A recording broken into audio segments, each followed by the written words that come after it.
بسم اللہ الرحمن الرحیم۔ السلام علیکم ناظرین، تاریخ کی وہ سفاک ترین شہزادی کہ جس کو خونی ملکہ کا نام دیا گیا، وہ کون تھی اور کیوں کر اسے یہ خطاب دیا گیا، یہ سب جاننے کے لیے ہماری اس ویڈیو کو آخر تک دیکھیں۔ اور اگر ابھی تک آپ نے ہمارا چینل سبسکرائب نہیں کیا تو ہمارے چینل کو سبسکرائب کریں تاکہ آپ کو مزید اس طرح کی انفارمیٹیو ویڈیوز بر وقت موصول ہو سکیں۔ ناظرین، لیڈی الزبیتھ 1560 میں ہنگری کے ایک شاہی خاندان میں پیدا ہوئی۔ وہ مشہور بادشاہ اسٹیفن کی بھانجی تھی اور وہ انتہائی اعلیٰ تعلیم کی حامل نہایت ہی قابل شہزادی تھی۔ ناظرین، بچپن میں اسے دوروں کا سامنا کرنا پڑا جو شاید مرگی کا مرض تھا۔ جب اسے یہ دورہ پڑتا تو اسے کسی جانور کی کھوپڑی کا خون پلایا جاتا تھا تاکہ اسے ہوش آئے، اور بچپن سے ہی اس کے خاندان نے اس پر بہت زیادہ ظلم و جبر کیے تھے۔ اس نے بچپن سے ہی اپنے والد کے افسروں کو لوگوں کو بدترین سزائیں دیتے ہوئے دیکھا، اور اس نے دیکھا کہ اس کے خاندان کے زیادہ تر افراد شیطانیت اور جادو ٹونے کے عمل میں ملوث تھے۔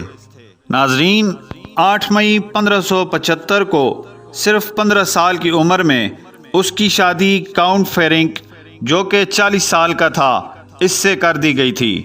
جب اس کی شادی ہوئی تو اس کا شوہر اس سے زیادہ وقت نہیں دیتا تھا، کیونکہ اس کے شوہر کا زیادہ تر زندگی کا حصہ عثمانیوں سے لڑتے ہوئے گزرا، جس سے وقت کے ساتھ ساتھ اس کی اداسی میں مزید اضافہ ہوتا گیا، اور بالخصوص 1601 میں اس کے شوہر کے مرنے کے بعد اس کے شیطانی جرائم میں انتہائی خطرناک حد تک اضافہ ہو گیا۔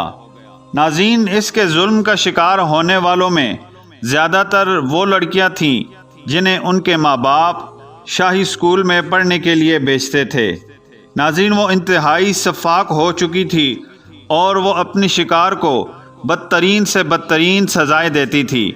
مثلاً وہ اپنے شکار کے ناخنوں کو اکھاڑ دیتی اور وہ ان لڑکیوں کے جسم کو زخمی کرتی، پھر ان کے اوپر شہد لگا کر انہیں ایک کمرے میں پھینک دیتی جہاں چونٹیاں اور دیگر حشرات اس کے شکار کا جسم نوچ نوچ کر کھا جایا کرتے تھے۔ اور ناظرین، تاریخ میں یہ بھی آتا ہے کہ وہ اپنے شکار کو جلاتی، پھر اسے برف میں پھینک دیتی، پھر جلاتی اور پھر برف میں پھینک دیتی، یہاں تک کہ قریباً 650 افراد کو اس نے موت کے گھاٹ اتارا۔ لیکن ناظرین، آپ جانتے ہیں ظلم کی رات جتنی لمبی ہو یا جتنی اندھیری ہو، سویرا ضرور ہوتا ہے۔ اسی طرح بالآخر 1610 کو وہ گرفتار ہوئی اور اس پر مقدمہ چلایا گیا۔ جرم ثابت ہونے پر اسے ایک اندھیرے کمرے میں ڈال دیا گیا، جہاں چند سالوں بعد وہ مردہ حالت میں پائی گئی اور آخر کار وہ اپنے انجام کو پہنچی۔